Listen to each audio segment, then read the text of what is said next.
Well, hello folks, my name's Ian. Welcome to my channel. We'll go in the shed in a minute. Sun's out shining. And just look at my clematis. Haven't they just popped up? I mean, what are we? 6, maybe 8 weeks ago since it was just yay high. Told you it grew like nobody's business. Right, so a couple of things. I was working in the shed this morning. Neighbour come round, he said, the washing machine up the road, just round the corner, not 200 yards away. I was just, I was making that. I'd finished that off. Finally finished that off. I realised I hadn't put the side lights on. And yeah, washing machine. So a quick nip in the car. I could have gone with a sack truck and brought it back. It was literally just the end house down there. Nipped in the car, picked it up, saw the neighbour and said, listen, you need to know your difference between your white goods. It's not a washing machine, it's a tumble dryer. Wasn't even worth the fuel, especially today's prices, to go and pick it up. I could have walked down and put that on my back, put that on my shoulder. There is nothing in these things. They are just empty box. There'll be an electric motor in for the fan, which is very likely Chinesium. Well, every little bit helps. So that'll have to be stripped because there's no room in here. We're still disorganised. We've got a little bit of a walkway through. And that egg is now getting on me nerves. Right. Voila. Boosh. Got a big tidy up, big sweep up. Right. Last thing about the fire extinguishers, I promise. But every time you do something, it sets something off in my head. Right. So I did puzzle over how they was filled. People are indicating me there was a gas canister inside, a gas cartridge. Couldn't see one, or remnants of one. Since I posted that video, I've had plenty of comments and video links put in on how they fill fire extinguishers. And a closer inspection of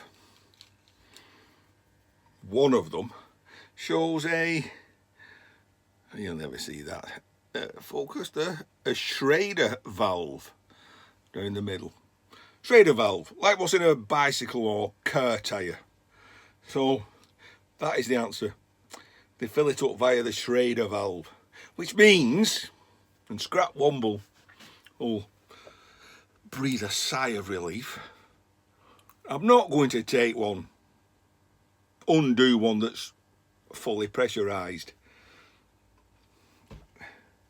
Reading that, it said 21 to 26 bar pressure. I don't know bars into PSI, but it's probably a lot. So at the end of the day, it's only some fine threads that's holding all that pressure in. So if I was to unrelease it, which I wouldn't do by hand anyway, I'd rig up some sort of big ratchet mechanism. Once you've got to a certain few threads, it could blow off. Right. Another posing problem. So I said, when I was cutting the tops off, it was getting a bit smoky in here. And I found out that they've got a plastic liner in. Okay. Well, there's the plastic liner. If I've cut that off top of there, I'm using it to store the axles for that shopping trolley, which I'm clearing a bench for. How did they get that plastic liner in there? There's no way that they put it on, and then that would be at the bottom, wouldn't it? That would be at the bottom of the, unless it doesn't go all, it must go all the way to the bottom. There's no way that they put that in, right, and then welded the bottom on. It'd melt that. That's my thinking. There'd be signs of melting. So now I'm pondering as to how they got that in there. And I'm kind of thinking injection moulding. Like a big, they put something in and then under hot pressure blew it up, maybe even spinning it round. Hot plastic injected through that hole, spun round. When it cools, it forms this plastic thing. Nothing there to indicate. Who cares? I do. I'll not sleep tonight. I need to know. Right, on with other things. So like I said, there's not actually much to these. It's just a big box of open air, bunch of screws, top comes off, front comes off, some plastic, but this is where we get down to the nitty gritty, isn't it? Is there any coins in here?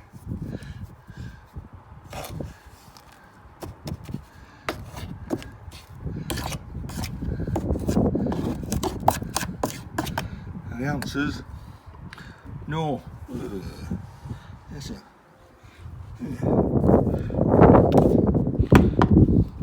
We'll tip it up and have a look. I was curious as to why it was thrown away. Usually it's because the heating elements burned out, but quick look inside, you can see one of the bearing rivets has elongated and come out, so that is why it's had a wonky drum. Quick snip of all the cable ties, release the wiring harness, that allowed the drum to fall out. I'm unhappy. I've tried to take out these screws. What it did was shatter my posi drive. There we go. Right, so no profit in this job. I'm going to go and buy a new posi drive bit. I'm sure I can find one somewhere. Right, let's get that motor off. Cut that, flat pack it, wham bam, thank you ma'am. Disappointed there's no money in, unless there's some in that hole.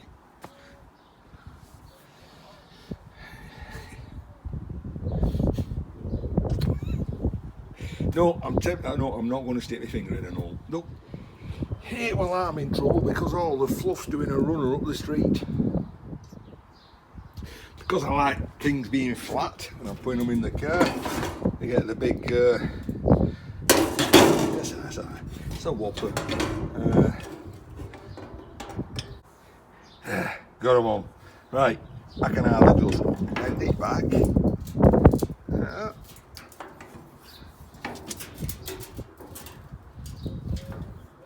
That allows me to unscrew it, even though I've got a dodgy end. Slide it up to the other end and either do the same or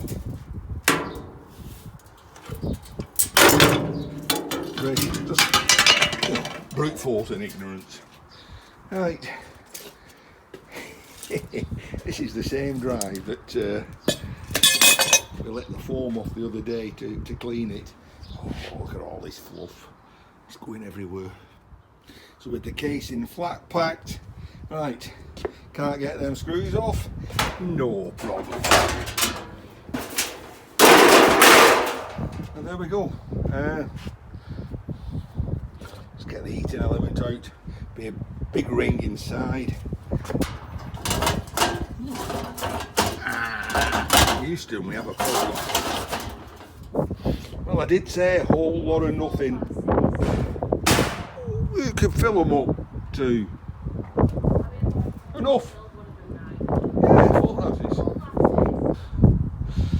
Right, well, I did say a whole lot of nothing, but just however is nothing.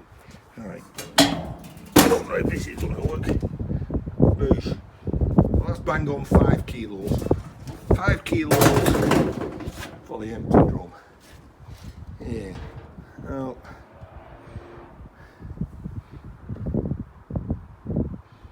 I'm 15 kilos. So 20 kilos for the light iron. Also 20 kilos at light iron, £100 a tonne at the moment, so £2 in English money. Right.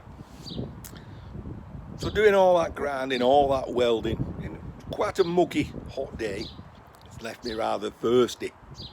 So I said, ideal time to do that taste test. If you recall, I picked up 4 cans that looked very suspiciously packaged like old speckled hen. They were cheaper, that's what swayed me. But when I read them, they're not. Now Lidl's and Aldi are well known for taking a product, having their own version made and packaging it very similar to the original product. There's lots of examples of that if you look round in the shops. So with the help of my lovely daughter, my most glamorous assistant, who incidentally had never set a fire extinguisher off, so I'll give her one. So here's a little clip of that. So my glamorous assistant here will help to demonstrate the correct method of setting off a fire extinguisher. Never done it before, but She's never done one before, so just point it, make sure you point it down and keep a good grip on the end of it.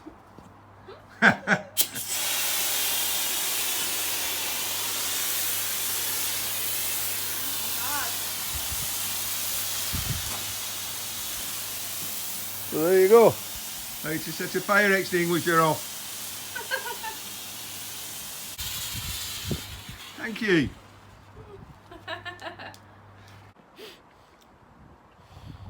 Some more scrubbing of the garden and it's looking clean. Right. Inside, because I'm gagging. Right, you can see the similarity. Okay, so I've got two glasses, 2 half-pint glasses. My daughter is going to, unbeknownst to me, put one in one and one in the other. This is I don't know what that is. Recorder rig glass. So then she's going to write on there which one is in that glass, fold it over. I'm going to do a blind taste test. I won't be blind. I mean, I just won't know which one's in which one. And then we'll see if I can tell the difference. I'll let you know when I'm ready. Had the taste test. Okay, what have we got? We've got a old speckled hen and we've got a fake speckled hen. That might be a bit unfair on Hatherwood breweries, to be quite honest, but they shouldn't. If I had a can rather than a bottle, you'd see very much the similarity between the packaging. Right, one's in one, one's in the other. I don't know which. The answer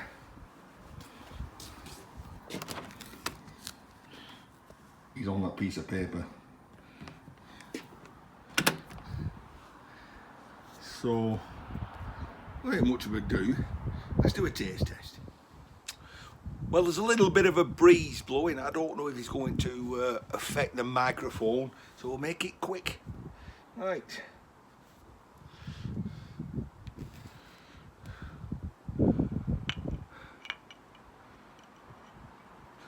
very little to tell the difference between colour.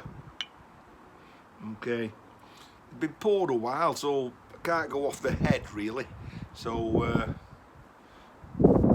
it goes.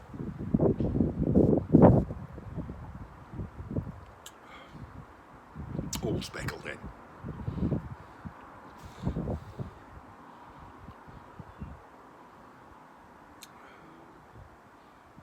Ooh, all speckled in. Oh, that was surprising.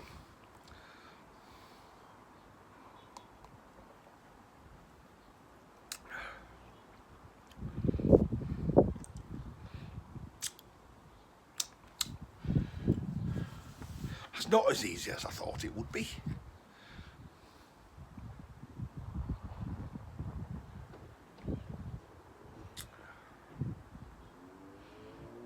I've got to tell you, I can't really tell.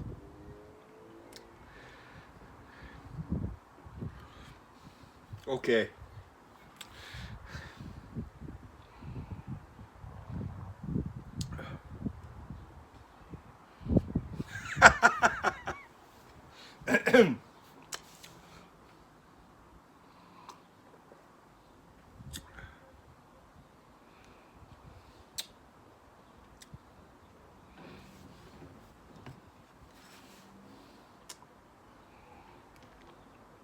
Right, on the balance, and there's so little difference in it, I'm going to go for Recorderic. Let's go and get that piece of paper. As in, Recorderic is the old speckled hen. I can't tell the difference. Right, well, you're just going to have to trust me, because I ain't seen it yet. Could even be upside down. Where's the camera?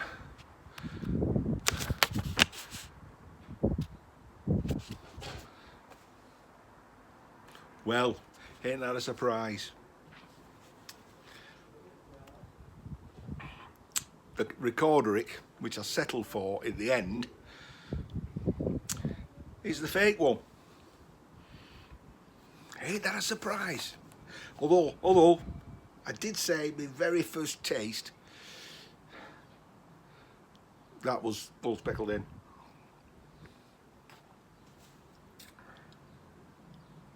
I'm gobsmacked at that. I am. You never know, it's probably brewed its own brewery.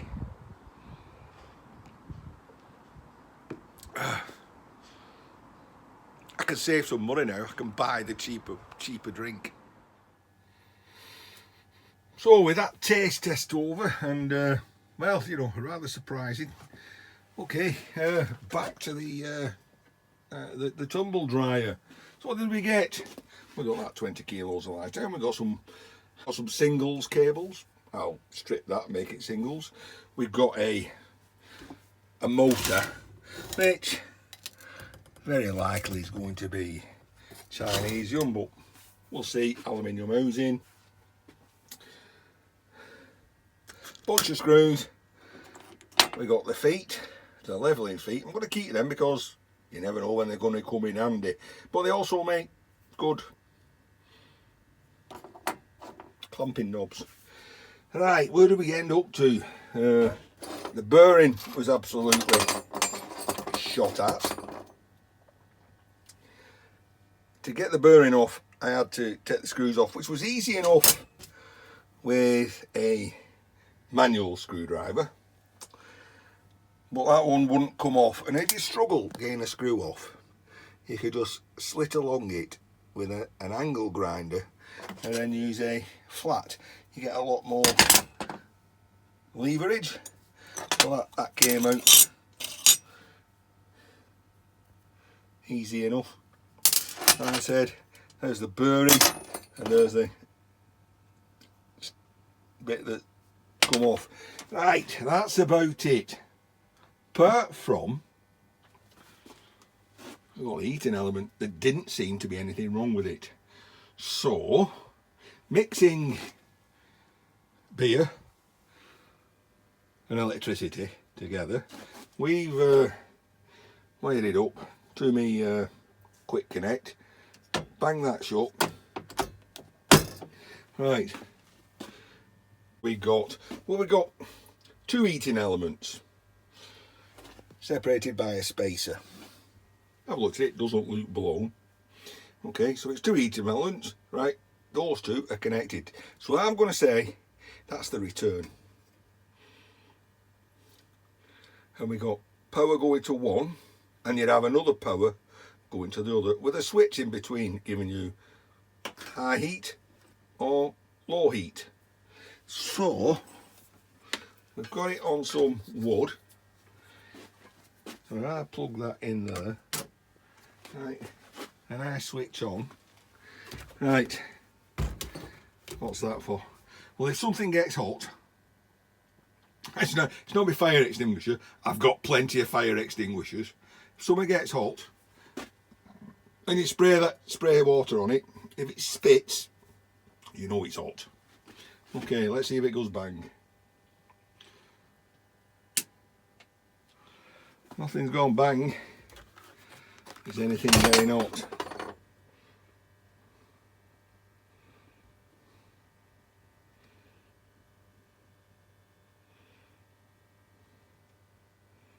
I ain't touching it to find out.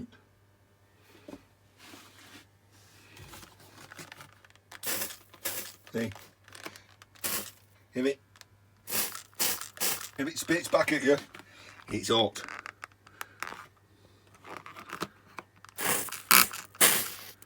That's hot. So the top ring's working. It is that one. Then I swap it over. We'll see if the bottom ring's working. Switch it off. So we swapped the lead over, switched it back on.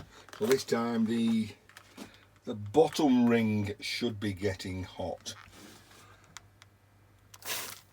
And indeed it is. Hang on.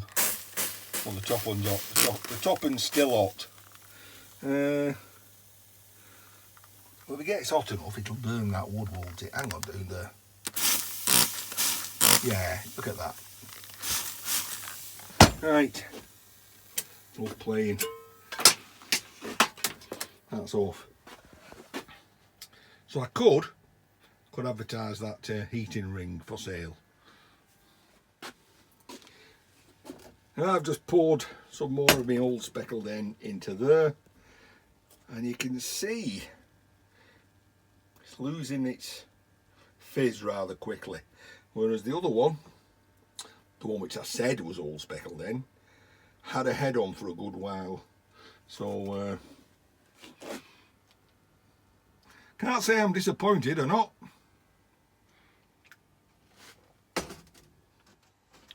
Oh, we get up to some things in this shed.